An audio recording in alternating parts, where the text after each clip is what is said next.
The crack of Karoline Leavitt's voice and the gleam of Jimmy Kimmel's eyes set the stage for a clash that would shake truth from the fragile threads of politics. Don't miss this. Subscribe now to stay in the loop about the battle between power and punchlines. The studio hummed with quiet tension, its polished wood floors gleaming under the unforgiving lights, and the air as thin as a single line of defense. Audience members leaned forward, their heads tilting like dandelions in the wind, as the cameras circled the room like hawks hunting prey.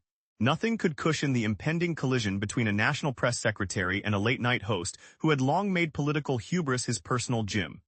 Karoline Leavitt adjusted her collar, the fabric of her blazer taut as a trapeze rope, and rehearsed her speech in the echo of the empty seats.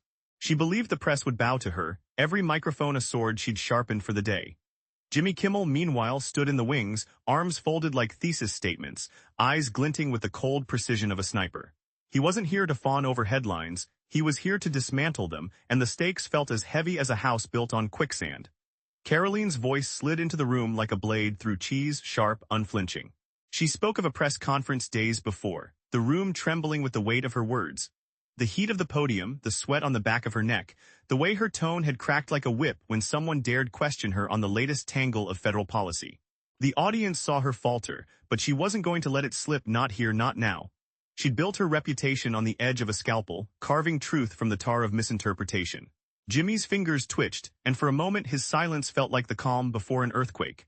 Then he stepped forward, his voice a low hum in the otherwise electric air.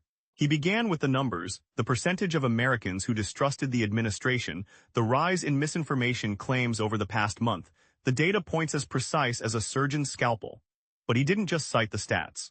He spoke of his own father, a man who'd believed in truth so fiercely that it cost him everything. His voice slid into steel, the numbers and dates ironclad like a chainmail shirt.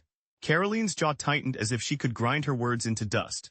Her fingers drummed the table like a war drum, and she leaned in, her voice now a fragile thread unraveling. "You think your data means something?" she asked, her words trembling with the weight of 100 press briefings. "Those numbers don't tell you how people feel when they're left in the dark, when trust crumbles like a house of cards." Her eyes flicked toward the back of the studio where a sea of faces watched, breathless. Jimmy's shoulders remained rigid as a bronze statue, but his voice held a flicker of warmth. "You're right, Karoline, it's not just numbers, it's the personal stories, the families caught in the crossfire. But you can't measure a lie in a human heartbeat, you measure it in policy failures." He paused, letting the words hang like a guillotine. "And that's what this is about, the kind of truth you serve of the kind you swallow." Karoline's laugh came out like a thunderclap, sudden and sharp. "You think you're the king of uncomfortable truths, Jimmy. You've built a career on skewering politicians.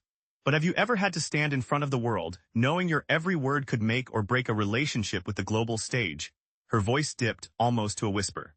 "Or worse, the lives of people who rely on what I say." Jimmy's smile didn't reach his eyes.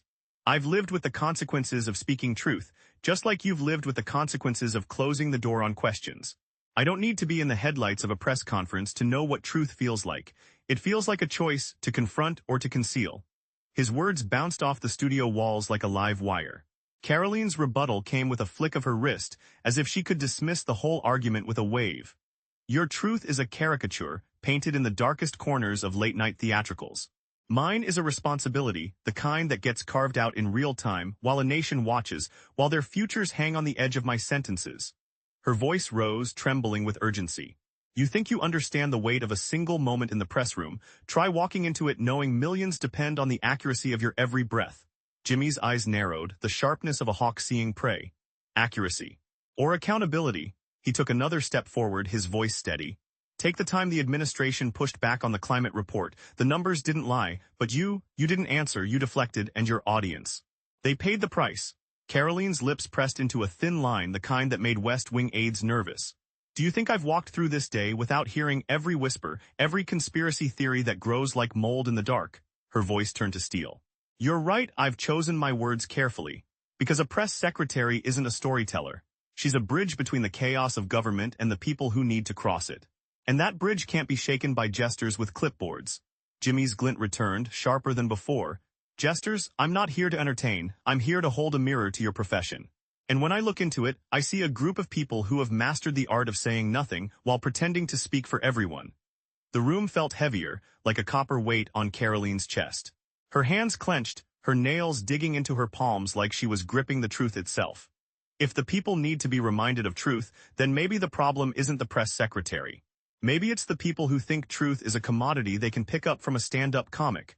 Jimmy's laugh was low like a growl in the dark. That's sweet, Karoline, but truth isn't a commodity. It's a currency and you've been printing it with both hands. You can't play the game of being a messenger while keeping your own silence. Karoline's gaze grew hard, the light in her eyes dimming like a dying star. You want to play with truth, Jimmy? Then let's talk about the ones you ignore. Jimmy's smile was back, slower this time, like a ghost of a weapon already drawn. You're the one who needs to talk about the ones you bury. The studio lights dimmed slightly, the air thickening as the audience leaned in, their anticipation weighing on the room like a bag of stones. Karoline's hands went still, her posture rigid. Jimmy's voice slid into nothing, like a blade drawn from a sheath.